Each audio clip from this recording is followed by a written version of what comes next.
ആ ക്ഷേത്രത്തിൽ ശ്രീ കാലഹസ്തി എന്നാണ് ശരിക്കും പൂർണ്ണനാമം. ശ്രീച്ച എട്ടുകാലി അഥവാ വിഷം, കാലം സർപ്പം, ഹസ്തി ആന.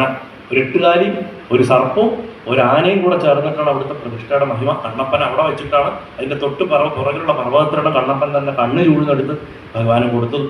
അപ്പോൾ ആ കാലഹസ്തി ക്ഷേത്രത്തിൽ സോമയജ്ഞം നടത്തിക്കൊണ്ടിരിക്കുകയായിരുന്നു, സോമയാഗം. അപ്പോൾ എന്ന് മനസ്സിലാക്കേണ്ട അദ്ദേഹം വൈദികനായിരുന്നു എന്നാണ്. ആ സോമയജ്ഞം നടത്തുന്ന സോമയാജിയായിട്ടുള്ള ഒരാളാണ് അദ്ദേഹം.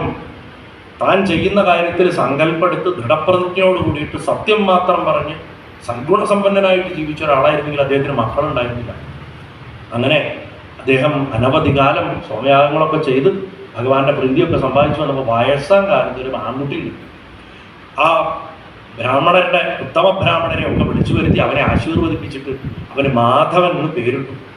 ആ കറക്റ്റ് കാലത്ത് തൻ്റെ ആയുസ് ഒടുങ്ങുന്നതിന് മുമ്പ് തന്നെ ആ കുട്ടിക്ക് വയസ്സ് ചെന്നപ്പോൾ കറക്റ്റായിട്ട് ഉപനയനമൊക്കെ നടത്തി ഗായത്രിയൊക്കെ ഉപദേശിച്ച് അവനെ വേദങ്ങളും ഉപവേദങ്ങളും മറ്റ് തത്വസംഹിതകളും പുരാണങ്ങളൊക്കെ വീണ്ടും വണ്ണമൊക്കെ പഠിപ്പിച്ച് തനിക്ക് ചെയ്യാവുന്നതൊക്കെ ചെയ്തു കൊടുത്തു. ഈ കുട്ടിയാണെങ്കിൽ കാണാനും സുന്ദരൻ, നല്ല യോഗ്യനായിട്ടൊരു മകൻ.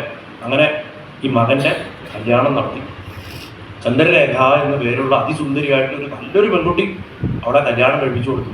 പക്ഷേ അവളെ കല്യാണം കഴിച്ചതോട് കൂടിയിട്ട് ഇയാൾക്ക് വിഷയസുഖത്തിൽ ഒരുപാട് താല്പര്യം വരാൻ തുടങ്ങി. നമ്മുടെ മേൽപ്പത്തൂർ പട്ടവാതിര